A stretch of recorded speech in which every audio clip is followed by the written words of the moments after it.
In this article, Andy Forbes, head of development at the Lifelong Education Institute, celebrates apprenticeships but expresses concerns about the apprenticeship levy. Despite its significant funding impact, 4 urgent issues need to be addressed.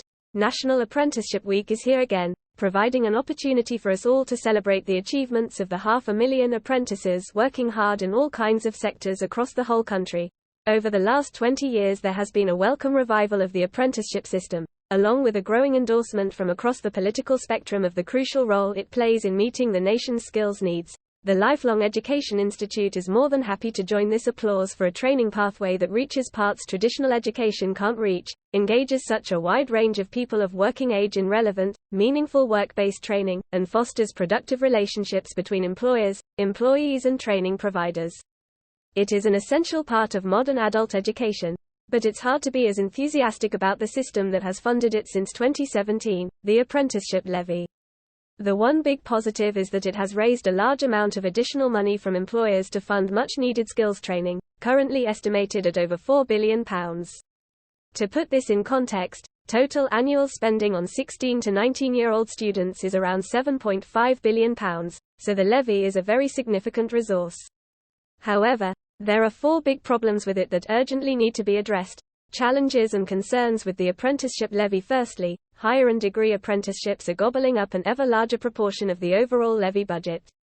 The latest figures show that over a third of new apprentices started on higher and degree apprenticeships, and because these are typically longer programs funded at higher bands, this represents a far higher proportion of the total spend. These students tend to be older, on higher salaries, and more likely to have gone on to a university degree course in any case. In effect, the levy is providing a loan-free route to getting a degree, so it's no surprise it's growing in popularity.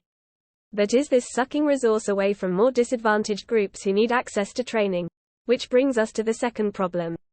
The rise in higher apprenticeships is being accompanied by a steady fall in the proportion of intermediate, level 2, apprenticeships, down from a pre-levy peak of nearly 400,000 to just over 100,000. Level 2 apprentices are far more likely to be younger, poorer and in lower-skilled jobs, and for them the apprenticeship route is a vital training ladder to get into better paid, more secure employment. This ladder appears to be losing most of its rungs. Thirdly, the decline in intermediate apprenticeships is also linked to the barriers small firms have in taking on apprentices, a daunting exercise given the bureaucracy involved in navigating the levy system, not to mention the time needed to find and select young people. Without HR departments, most small firms rely on providers to help them do both, but there is no extra funding for this, so many just don't bother. As small and medium-sized enterprises, SMEs, are where the vast majority of us work, this is surely an unintended, and undesirable, outcome. Fourthly, not all the levy funds raised go into apprenticeships. The Treasury sets an apprenticeship budget at each spending review, which over the past couple of years has been well below the amount raised.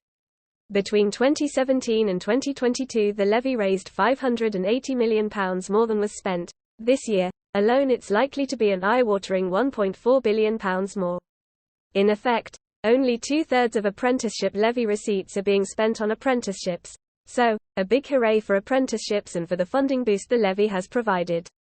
But a big sigh for the way in which the operation of the levy risks undermining apprenticeships as a life support for low-skilled workers and busy small employers. It needs fixing, urgently. Hopefully by Apprenticeship Week 2025, the next government will be starting to tackle this challenge. By Andy Forbes, Head of Development at the Lifelong Education Institute.